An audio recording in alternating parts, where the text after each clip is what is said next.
Poď s nami na bajk do jedného z našich regiónov. Dnes sa pôjdeme pozrieť konkrétne do regióna Gron, ktorý sa nachádza v strednom toku rieky Hron a okolo sú kopce ako Štiavnické vrchy, Vtáčnik, kde dokonca vedia aj cyklotrasa.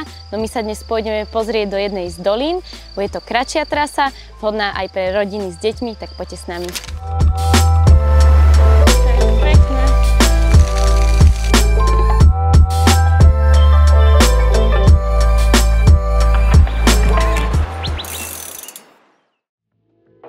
Pôjdeme konkrétne od mesta Žarnovica z Kľakovskej do Pokutskej doliny, kde sa pôjdeme pozrieť aj na vodopád. Bude to celkom náročné stúpanie, čaká nás okolo 630 výškových na 14 kilometroch. Pôjdeme šťastia aj po asfalte a neskôr po lesnej cestičke. Sú to čerstvo vyznačené cyklotrasy.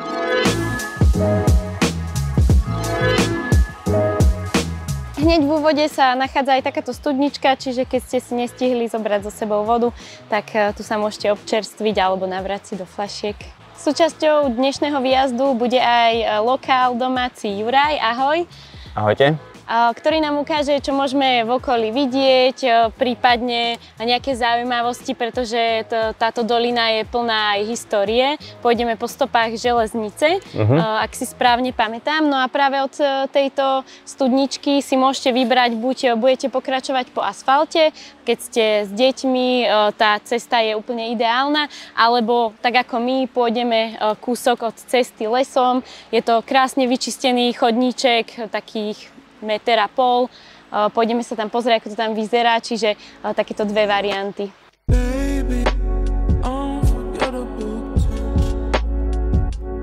Z tejto šotolinky prechádzame naspäť na cestu, ale doteraz sme šli doslova po stopách starej železnice. Nachádza sa tu aj náučný chodník, kde sa oboznámite s prostredím, prírodou a zvieratami okolo.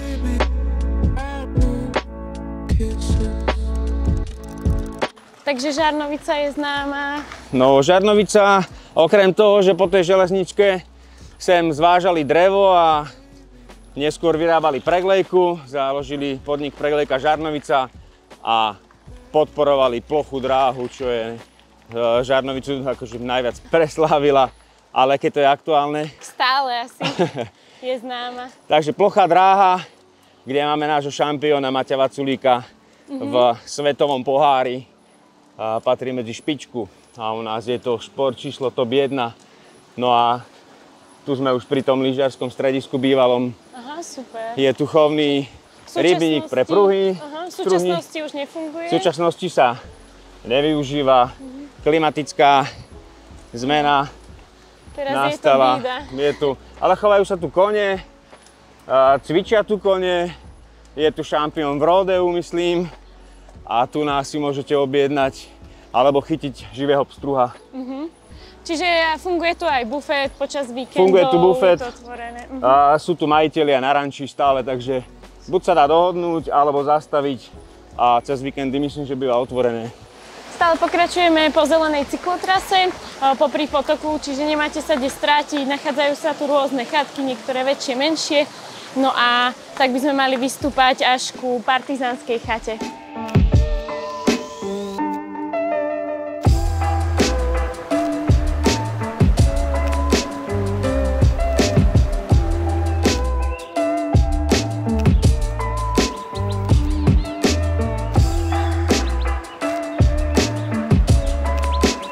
Všade v lese vidno aj také skály, ako sú podobné pri Kamenci pod Vtáčnikom.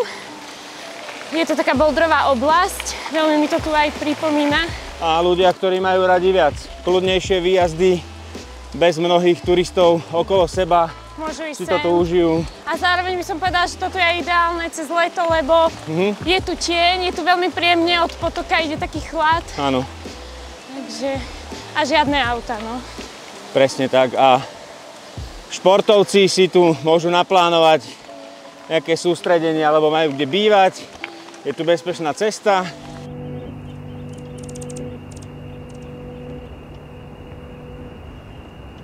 Perfektné, krásne.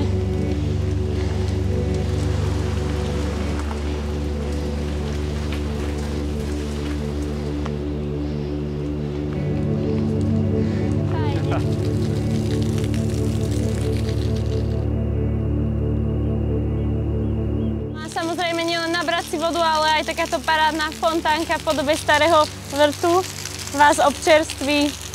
Super.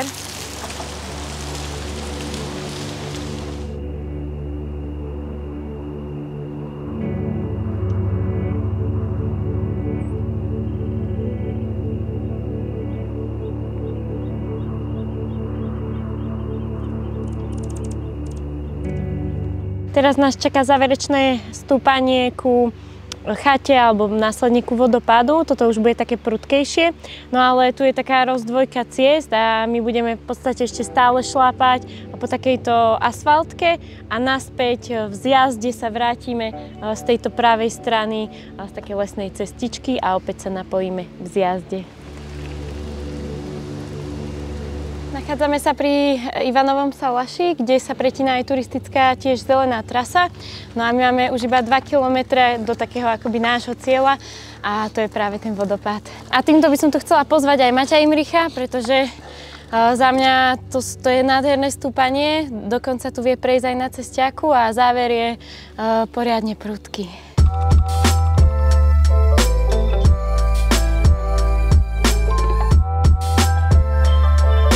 Partizáni si celkom dávali do tela, tu môžeme vidieť jednu z chát, dokonca tu majú aj cintorín. No a stojíme tu práve preto, pretože je tu aj križovatka na cyklistický chodník na Vtáčnik. To je v podstate najvyšší vrch tu v okolí, má vyše 1300 metrov výškových a u nás je veľmi vzácne mať cyklotrasu na takéto kopce, takže určite to treba ísť vyskúšať. Bola som tam minulý rok na turistike a perfektné na bicykel.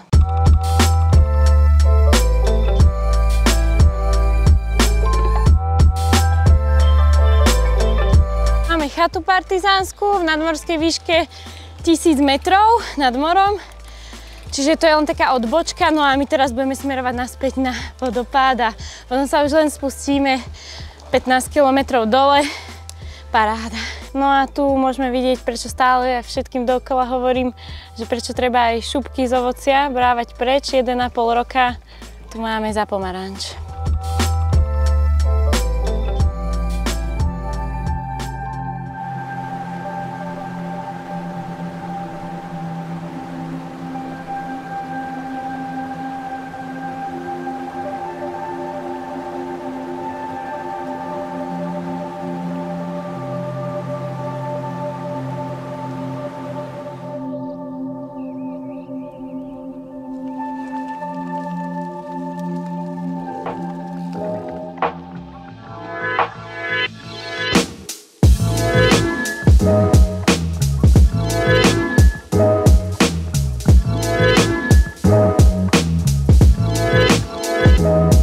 Ďakujeme regiónu Gróns, že sme to tu mohli spoznať.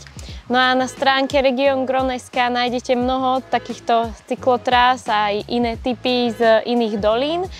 Nie len to, aj turistiku, aj na našom MT Hiker YouTube kanáli nájdete tip na výlet práve z tohto regiónu. No a my sa už vidíme, dúfam, že v ďalšom regióne a pri ďalšom videu. Ahojte!